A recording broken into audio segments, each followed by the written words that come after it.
Welcome to the Parenthood Revolution. Today's guest is my good friend, Wende Fahey. She is also an empowerment expert and a block therapy instructor. And today we are going to talk about familial healing. And so I just realized I wasn't recording. Anyways, that's okay. Okay, so actually I'm going to do it again so I can record it. All right. Welcome to the Parenthood Revolution. Today's guest is my good friend, Wende Fahey, who is also an empowerment expert and a block therapy instructor. And today we're talking about generational healing. So welcome, Wende, and thank you for being on the show today.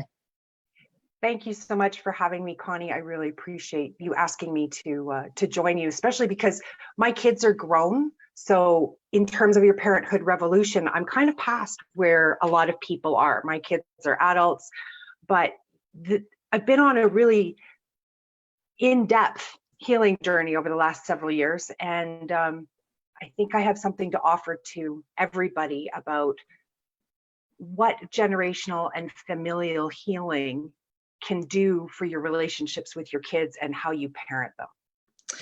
And I want to also just say, add to your point earlier, is that you might not be, your kids may not be living at home, but do you stop being a parent? No, absolutely now you're also not. a grandmother, so. I am, and yeah, that's all been a very, very interesting journey getting to there. For those of you that don't know kind of what we're talking about, trauma travels in families. Dysfunction travels in families. Many of us are waking up to the fact that the toxic, dysfunctional way that we were raised is not the way that we want to live our lives. And so I did a little research because I'm really good at talking about my experience, but I wanted to kind of give you some pieces of information from, Google, because Google's everybody's best friend.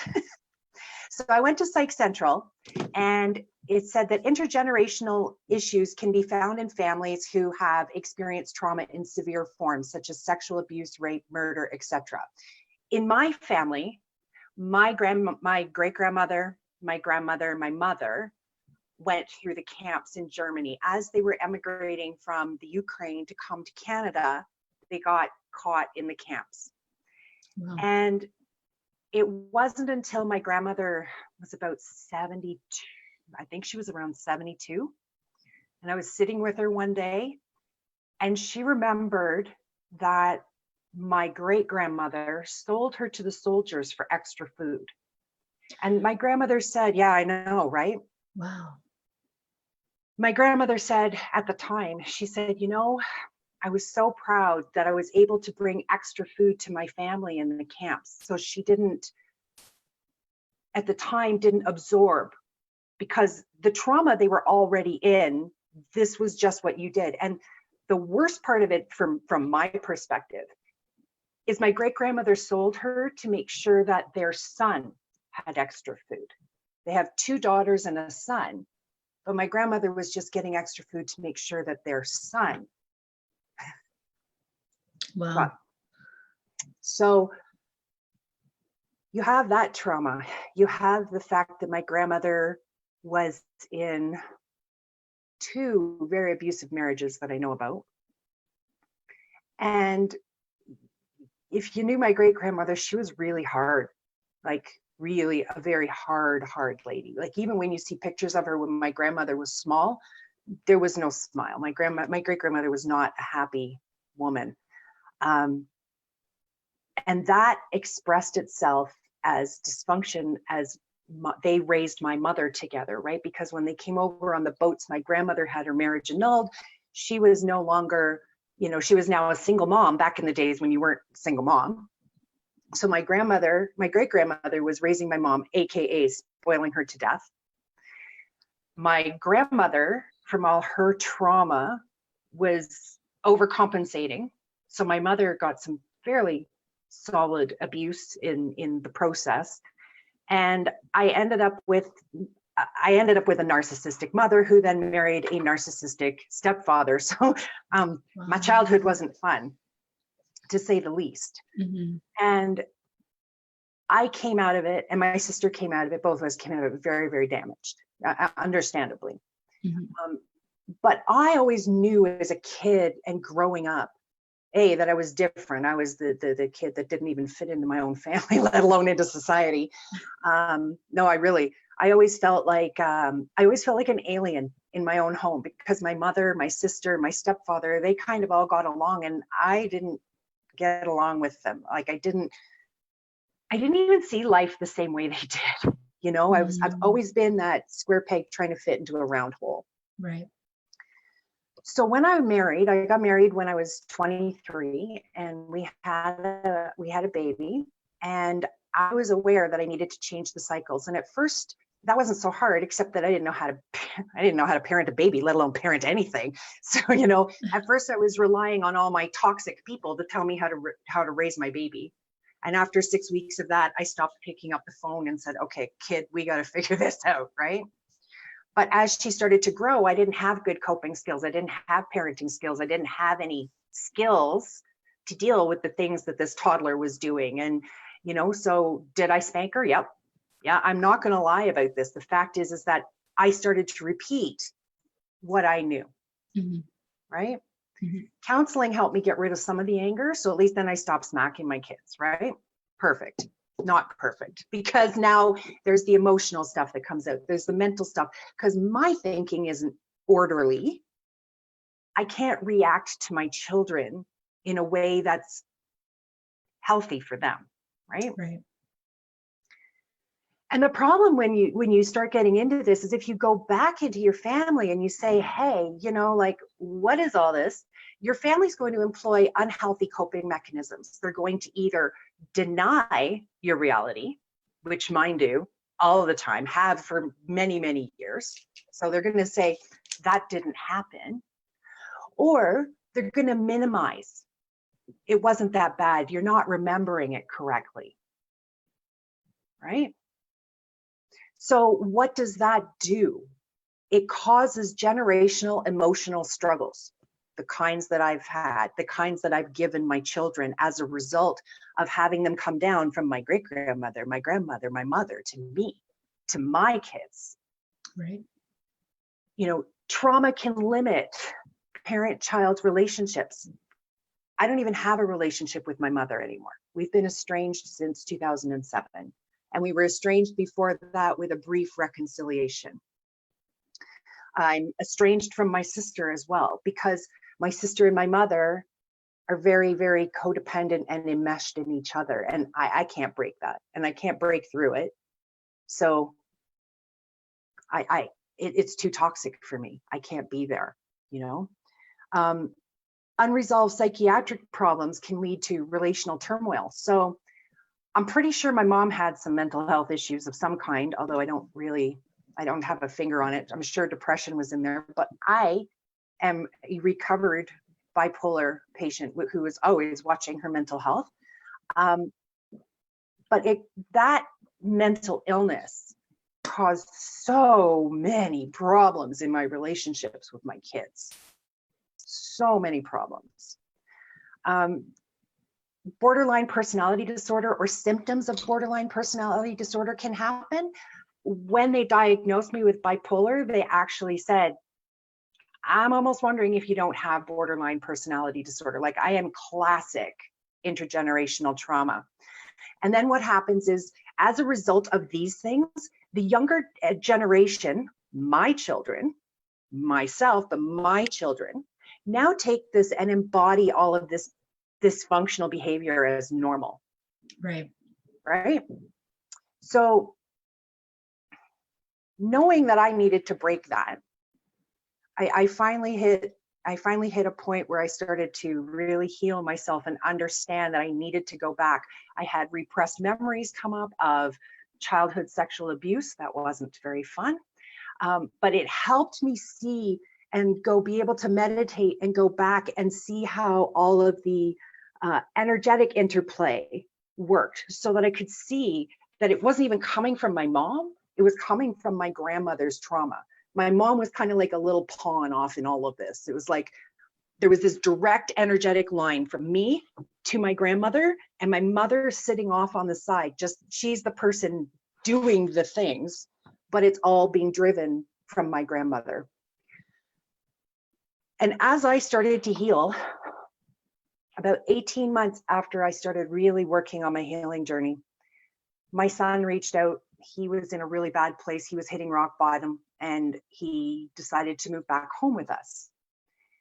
And as we're driving from where he was living to my home, he looks at me and he says, I've been watching you for the last 18 months. And he goes like this. Now remember, he's sitting next to me in the car. He goes, I want some of that. And he did this up and down my body. That is the power of generational healing right there. Just a quick question. When you started on your own healing journey, was the intention, I'm going to heal generations, or did that kind of fall into play after, of like, I need to figure out what's wrong with me, and then you started to realize, oh, now there's all of this dysfunction, and that's what's contributed to who I am now, type of thing? No, I've known my whole life that this was my job. This is why I'm here, is to bust down these generational walls and to change the future for my children and my grandchildren. It was never about, I'm going to heal myself and then heal my family. It's always been, I'm going to heal my family. And as a side effect, I healed myself.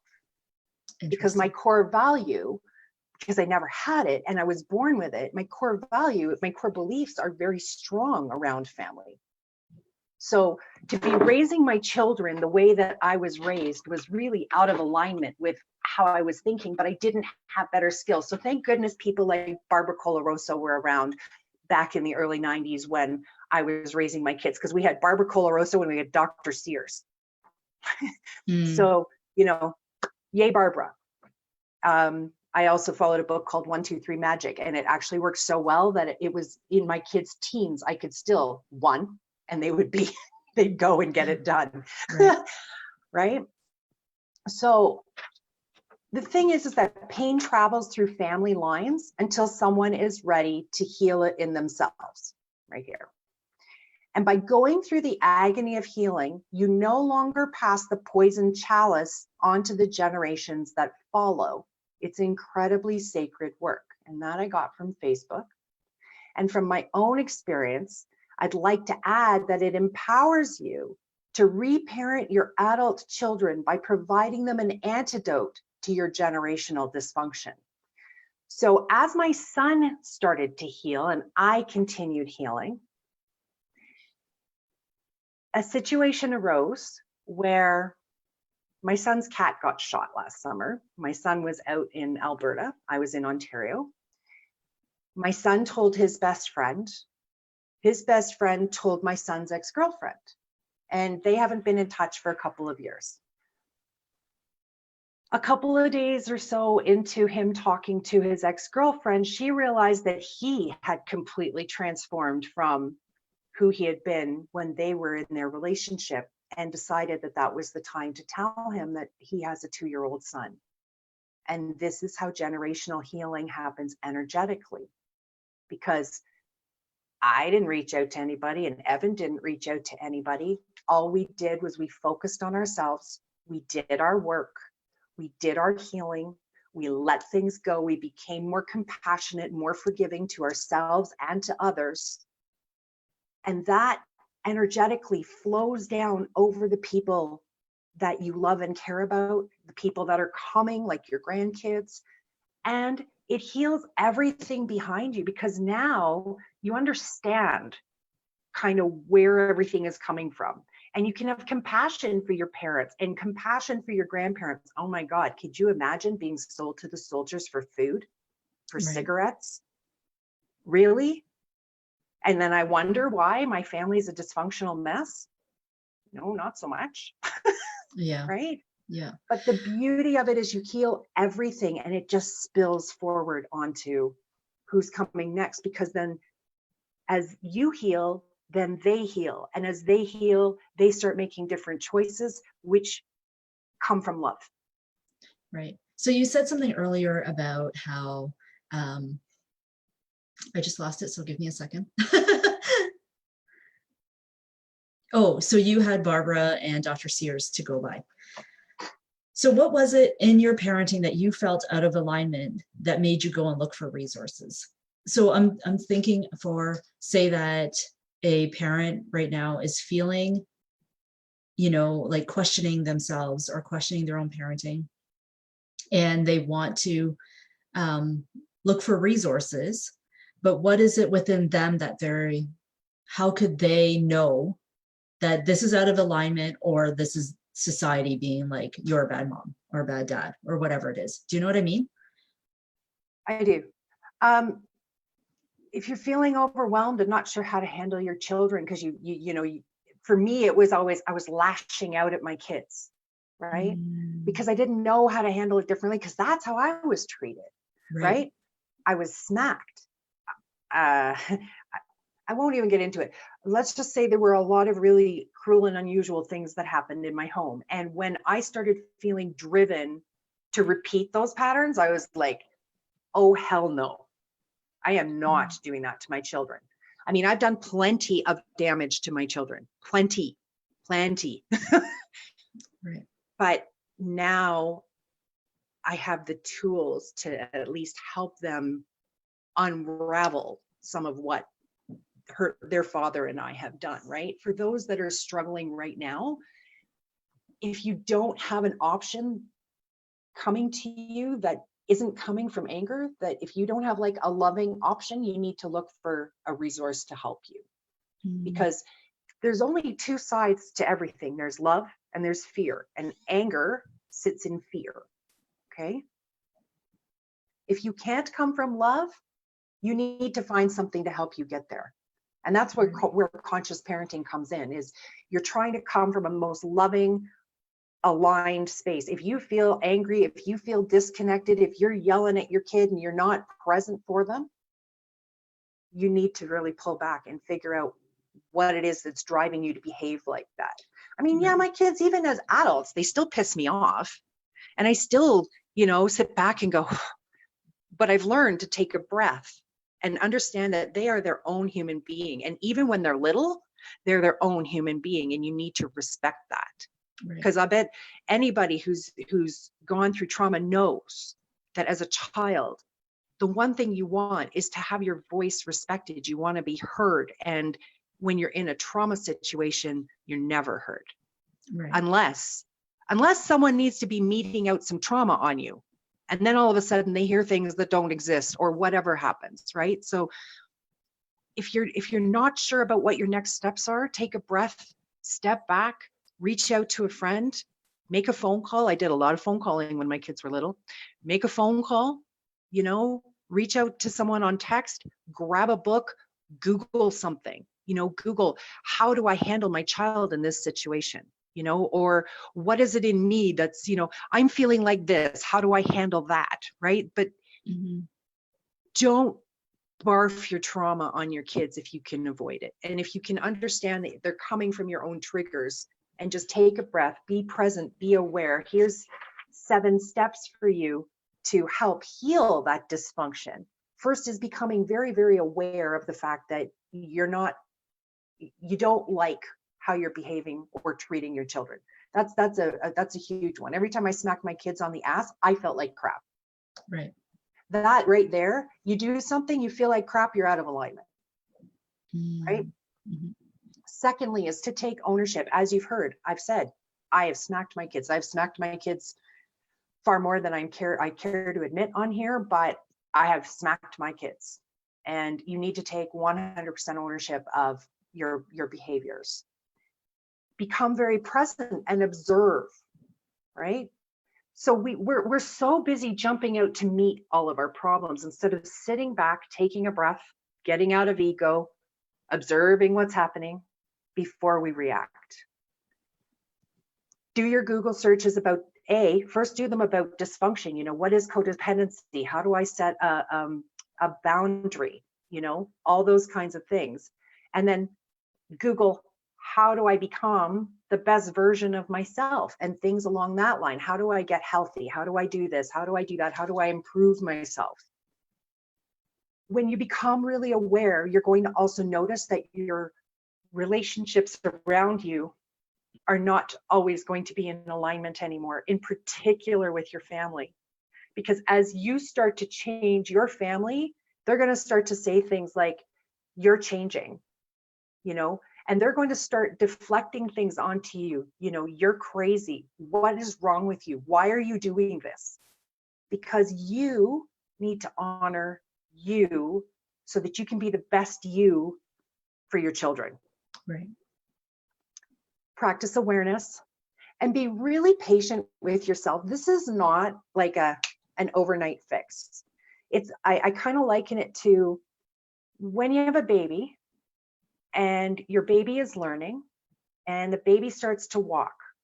The baby gets up and it falls. What do? We encourage it to get back up. As adults, though, what do? We fall and then we beat ourselves up and then we go deep into this little pit of self-pity and sorrow and victim mentality and all of that. Remember that you're just like a baby. You're going to make mistakes. You're going to step up. You're going to take a couple steps and then you're going to fall flat on your ass again. And you know what? It's okay as long as you own it and do what you need to do to make amends for that. So, you know, if you screw up with your kids, apologize to them. The strongest, best thing I have done for my adult children is say, I was raised in a very dysfunctional household.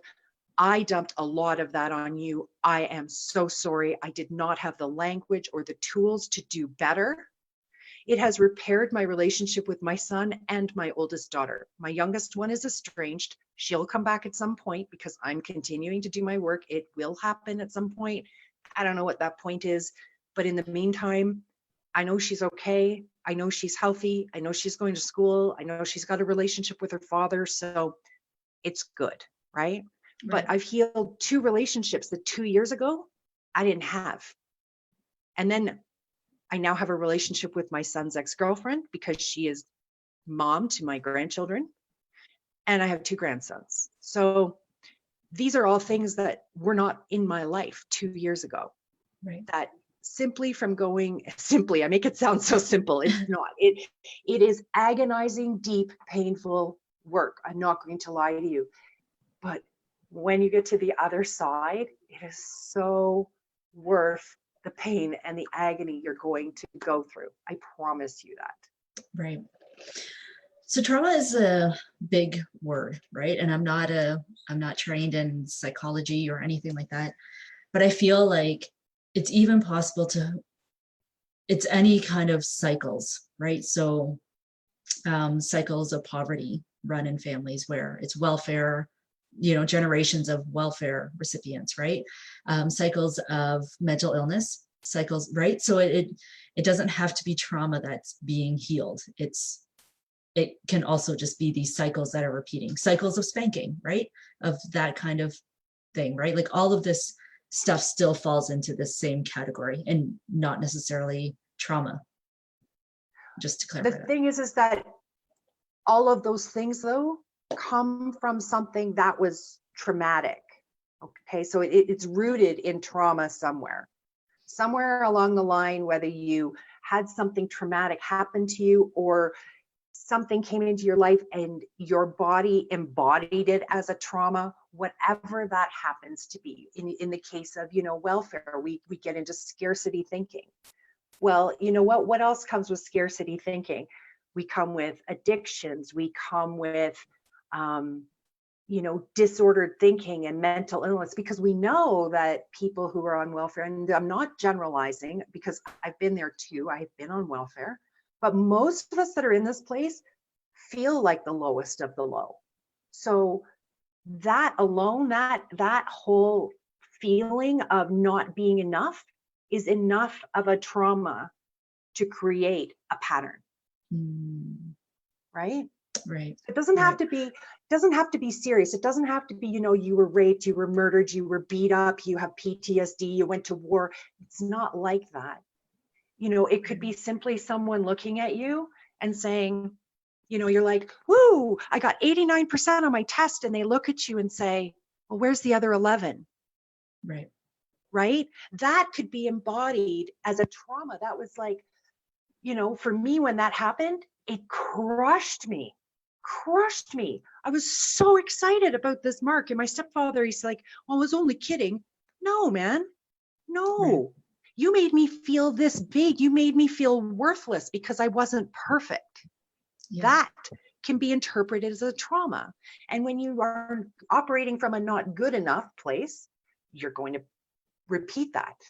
When you are good enough in your own skin and you can model that for your children are going to understand that they're good enough.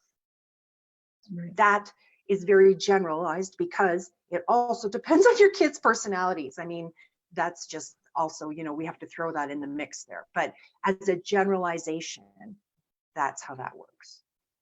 Right. Maybe I should have asked you to define trauma then, right? Because I think that for me, I don't necessarily say that I've had a traumatic childhood, right? But I know that there have been things that I am working on to stop because of just my own awareness now of that, scarcity thinking runs huge in my family. We grew up pretty, poor. So for me, it's like trying to break that cycle, right? But I also know that that came from generations above my parents as well, right? Of like, you have to work very, very hard for your money and you're just going to kind of make it scrape by, right? There's no extras in life type of thing, right? Right. So, yeah. So what can you say to help somebody that's doing the work? I think what you were saying earlier about it's not easy work.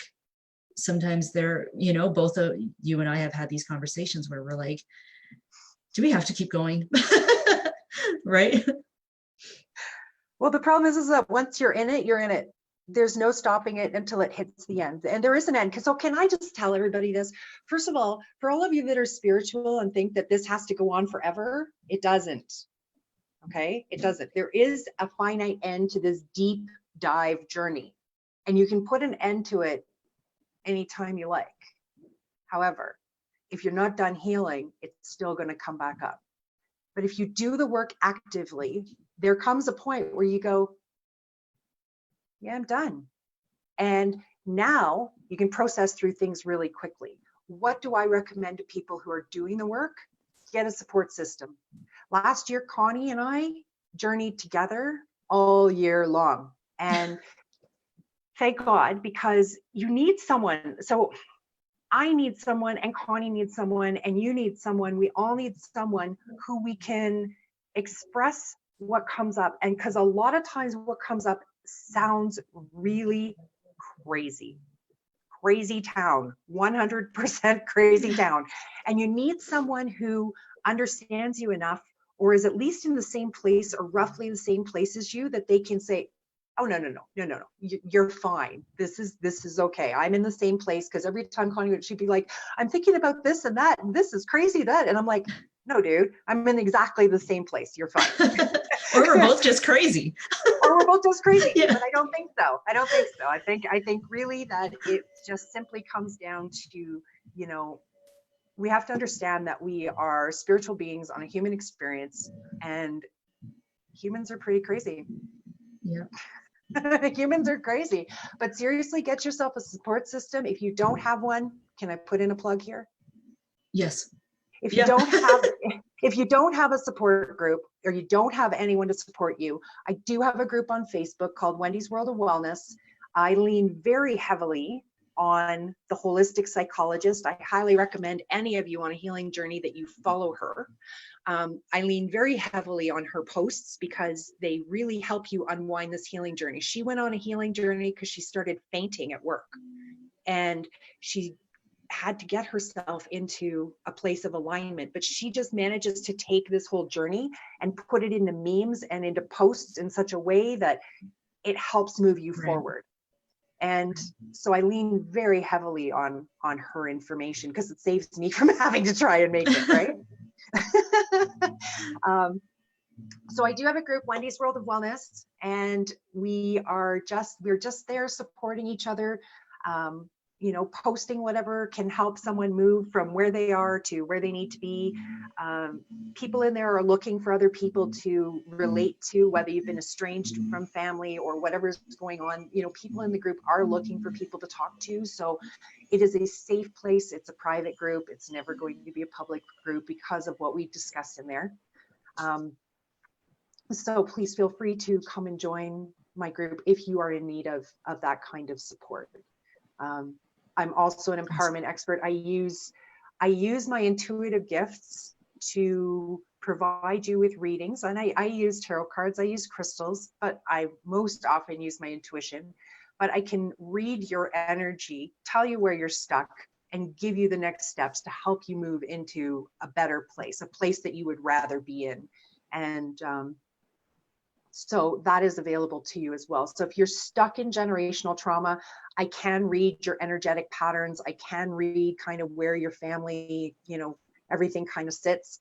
So I have lots of ways to help you get through this healing journey, because it is a beast some days. Right. There's no nice way to put it. It is the beast some days. And having a very solid, strong support system is what got me through. I had like 3 people who I leaned on the entire time last year, and Connie was one of them. And those 3 people really made all the difference in helping me realize that I wasn't losing my sanity yet again. After 30 years of bipolar, you kind of question your mental health all the time. Right. So it was really good to have people just let me know that I was still quite sane. Thank you very much. Right. So I have a question. We're talking about healing. No. I know, right? Exactly. Wendy knows me as I have questions for everything. I have questions for my questions. So one of the things that you talked about is that you're estranged from your mother and your sister. Mm-hmm. And we're talking about generational healing and how we can heal generations behind. Do you think that at some point you'll be able to have a relationship with them? Why is that? Because they don't want to do the work. Unless they want to do the work, we can't. I'm in a very different place. And for those of you that are still on the fence about this, they replaced me with someone else. So my position in my family has been replaced by somebody else who used to be my best friend. Yes, that still causes me some upset sometimes. Once in a while, it still kind of hits me sideways a little bit this morning, because I don't talk about it. So when you don't talk about it, it's pretty easy not to feel anything around it. Mm-hmm. But yeah, it was tough. It was really tough. My ex-best friend, she met my sister, and within 2 weeks, it was like my friendship with her was over, and she was new besties with my sister. And our relationship just went, and my sister's relationship went, and then she met my mother. And after that, I was totally persona non grata, even though I had spent 10 years with this woman, telling her the things that happened when I was a kid. Then she met my mother, and narcissists are so great at turning things around. And so, yeah, I have been effectively replaced by a woman who is more to my mother's liking in terms of her humor and how she runs her life and all those kinds of things. So do I really want to step back into that? No, that's just a toxic cesspool, but does it hurt to be ejected from your family like that and replaced? Yeah, it does. And there's no 2 ways around that. And it's still something that obviously I still have a little bit of feeling around, and I'm, I'll work through that and it's fine. But could I have a relationship with them? I've tried so many times over the years to have relationships with both of them. And my sister would start to change, and then she would regress. And then she'd bring me back into her life, and she'd start to change again and feel better and all those things. And then something would happen and I would be ejected again. And Wow. every time I was ejected, she would have our mother come back into her life. So she's played this game her whole life, push and pull between me and my mother, and I'm done. I can't play this game. You know, I can't. It's dysfunctional as hell. It's impacting my nieces and my nephew. You know, like they're all seeing this, and some of them are breaking away and some of them are not. And all I can do is continue to hold space for my family and hope one day that they wake up. My mother's never, ever going to wake up because my mom loves her victim mentality. My mom loves her narcissism. My mom loves it. She's not changing any day soon. And my sister is the ultimate rescue mission. And as long as there's people there that are going to rescue her, I don't have a hope. Right. So that's the reality. And I know how harsh that sounds, but that is the reality of where I sit right now. My children have met my mother when they were little. They never wanted to go back after they had a visit with her. Wow. So that stopped in a hurry. My son met my mother when he was 18. My mother moved to the same city that I was living in with my sister as well. My sister followed me, and then my mother followed my sister. And my son met my mother when he was 18. And my mother was like, oh, we should keep in touch, blah, blah, blah. She never reached out to him again. My children don't know my mother. And I am just as happy for that, because they don't need that dysfunction in their life either. Mm-hmm. And I always told them as they were growing up, I always said, if you want to go and see your grandmother, you just let me know. Auntie Kim will take you. Auntie Kim will set it up. And you know, you can see your grandmother. I never, ever held them back from seeing her. They never, ever wanted to see her. So I don't know what happened during the 2 visits that they had with my mother, but obviously it was enough of an impact that they were like, hell no. So, right. You know? Yeah, and I think that's where it kind of, so I guess part of my question is that I wrote 2 things down. So boundaries, which is what you've set, and that knowing when to let go of toxicity. And then you had commented earlier that family is a high value of yours. Mm-hmm.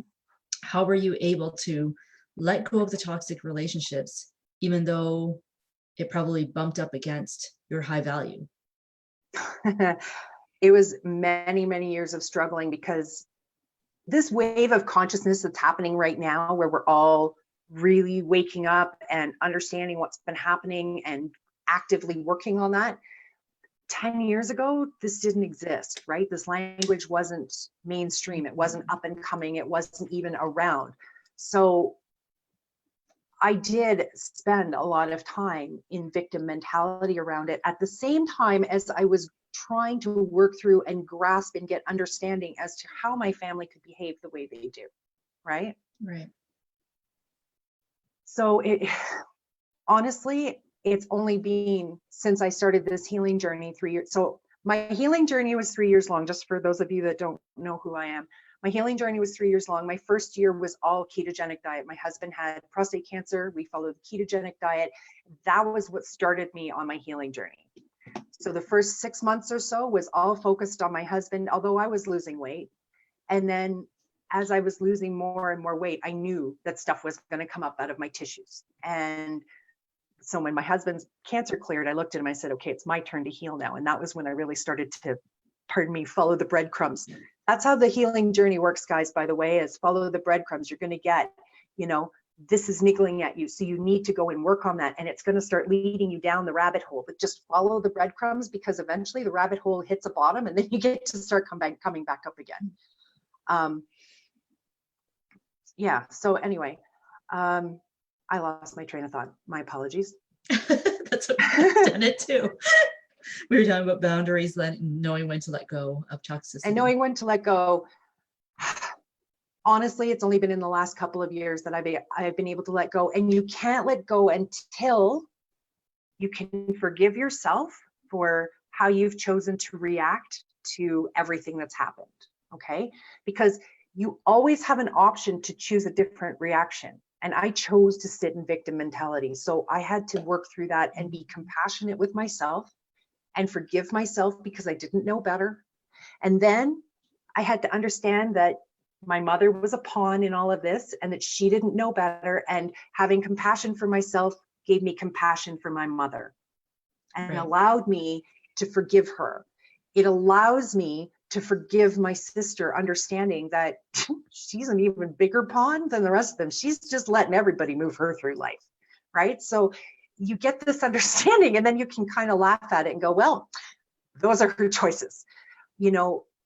But moving into a place of compassion and forgiveness is how you release all of this, by understanding that the people behind you are human just like you, and we're doing the best that they could do with the tools they had in their toolbox.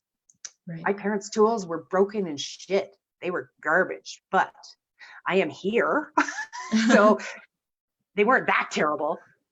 Now, and see that line right there? That line right there is called minimizing.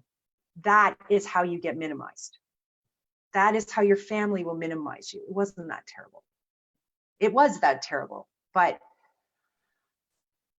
I'm choosing to look at it differently now, you know, because I am here and I'm able to talk about it now without falling into a million pieces. I never used to be able to talk about all this without getting really, really emotional, tears running down my face, snot, you know, the whole 9 yards. Now I can talk about it. As soon as you can talk about anything in your life that's happened without any kind of emotion, you have healed. Like truly no emotion. You can see I have no emotion around. There's no emotional charge here. Am I a little emotionally charged about someone replacing me in my own life? Yes. Am I emotionally charged about the things that my mother has done, the things my stepfather has done, the things that my sister's done? No, I'm not charged about them at all anymore because I've done the work. So when you do the work and you heal, you no longer get triggered by those things because they're not there anymore, which then allows you to not barf them all over your kids. Right. So how are you leading your kids to do the work? How are you guiding them through that? Well, my son moved back home, so he basically immersed himself in transformation energy. You know, so can I back up just for a second while we're talking about this transformation energy?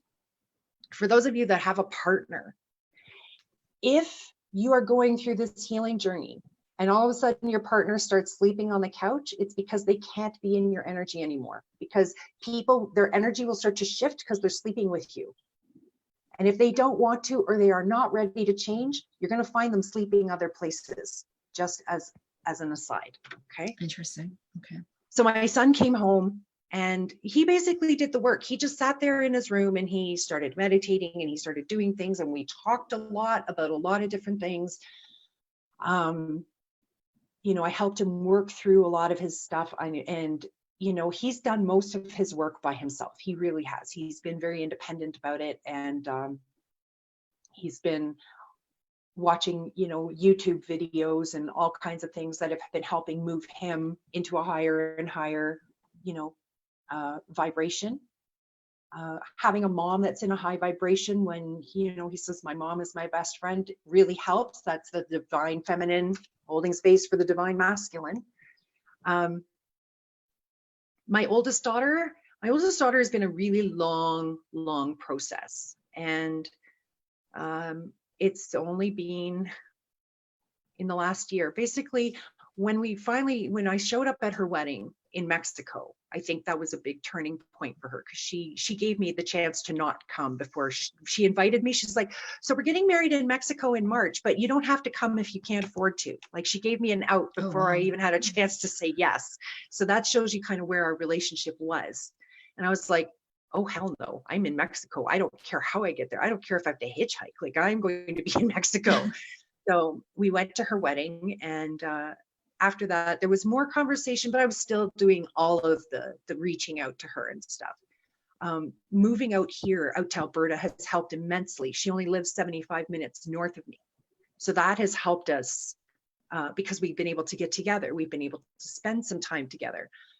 It's helped her see that what she's been seeing on social media is actually really happening. Because, you know, we can all put on whatever face we want for social media, but It's different when you see it in person and realize that the person she sees on social media is the same person that's sitting in her kitchen, right? And it's Right. not the person she grew up with. And I've had those tough conversations. I'm sorry, your dad and I came from dysfunctional families. We did the best we could, and it wasn't good enough. You know, it wasn't. By no stretch of anybody's imagination was how we raised those kids good enough. It just wasn't. But But it was the best you could do. It was the best I could do. And I was modeled, when the going gets tough, you abandon. Now, that being said, there were also, so many moving pieces that Right. I now know what they were. And I made the best decision at the time out of the options that I had. Right. So, yeah. I think that part of it too is allowing people to be on their own journey and recognizing that they have their own journey, right? I did an interview last week with Marianne Johnson, who is a parenting coach, and she was talking about, like, I don't know if you've watched it, but I'll just repeat it here because I've been talking about it. Is she was talking about how we all come here with an empty bag, and like our parents and all these people influence us and they put stuff in our bag, and sometimes they're good and sometimes they're bad.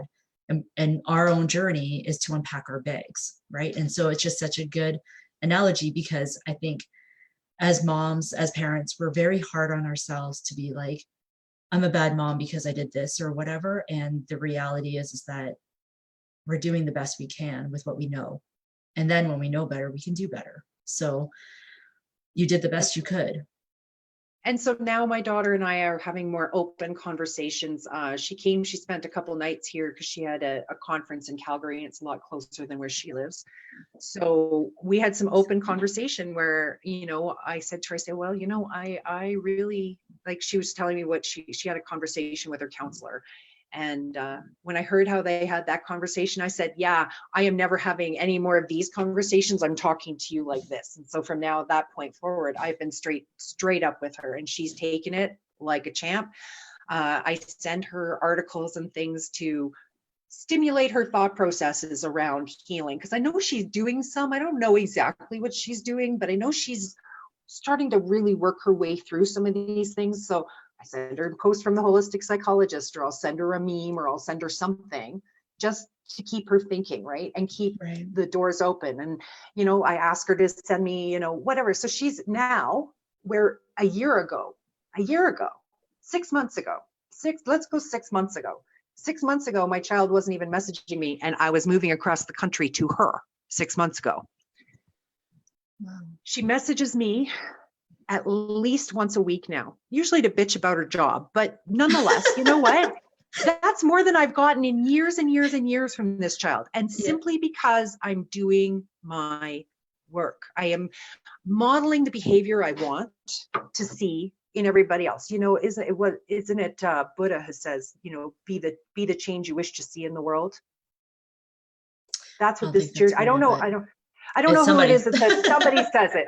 Anyway, we all know somebody says it. We've all heard this before. Be the change, right? You need to be the change. You need to model the behavior that you want your children and their children to be putting forward. So if you're modeling bullying, guess what's going to happen? You're going to have kids that are going to bully. If you're modeling self-care and self-love, hopefully your children are going to go, wow, that's a really great way to live. And they're going to model that in return, right? They're going to be kind. They're going to be loving. They're going to be compassionate. They're going to be forgiving. Right. But you have to model what that looks like for them. And the only way you can do that is to get rid of your own baggage, to get rid of all of your generational familial dysfunction, or at least most of it, and not be expressing it out into the world all the time. Because that's what we do in victim mentality, is we express that trauma over and over and over onto anybody who comes across us. Right. Awesome. All right. So you've already told us where we can find you, but you can go ahead and tell us again, just so that we can. I know I plugged it right in the middle. Yeah. No, I wrapped it up in the middle because that's what I do. So you can find me on Facebook, Instagram, and YouTube as Wendy's World of Wellness. On Instagram, it's Wendy's Wow, because they don't have enough letters for me there. And you can reach out to me by private message anytime. Awesome. If you're looking for readings, just, let me know, because I can really help you move from where you are to where you want to be in a very short period of time. Yeah. Awesome. Thank you so much for being here. Oh, thank you for letting me blather on for an hour this morning, Connie. I really appreciate it. I hope No, it's that awesome. but truly, I really hope that this helps somebody, because I'm not, I don't have a psychology degree. I don't have any, letters and things behind my name. I just have a really powerful journey and an understanding of what I went through, that I hope that my story reaches whoever it needs to reach, so that they understand that there's a way out, and that you can parent your children differently. And even if you're like me and you're having to reparent as an adult, it's still better than not fixing the problem ever. Right. At least not trying. I've just kept trying. Every time I've healed, I've been, talking to my kids, and because family is my core belief. I want my family close to me. Does it hurt that my youngest daughter isn't talking to me? Yep. But we carry on, because she has to do her journey. And that's what this journey is about, is respecting other people's journeys as well. So anyhow, Facebook, Instagram, YouTube, Wendy's World of Wellness. You can reach out to me by PM, and I could blather on, so I'm going to stop now. Thanks so much. I have to just make this last comment, and you're not allowed to comment after this because we have to go. But I think that is very brave. I didn't actually know a lot of your story, your grandparents and your great grandmother's journey. So it's very brave and vulnerable for you to share this, because then for people that, okay, so for example, people like me, right, who didn't come from severe trauma, I'm like, oh, okay, if she can do it, then I can do it, and people that did come from really broken homes and stuff, they now know, that you can do it, and so can they. So thank you for that. All right. And thank you to everyone who is watching.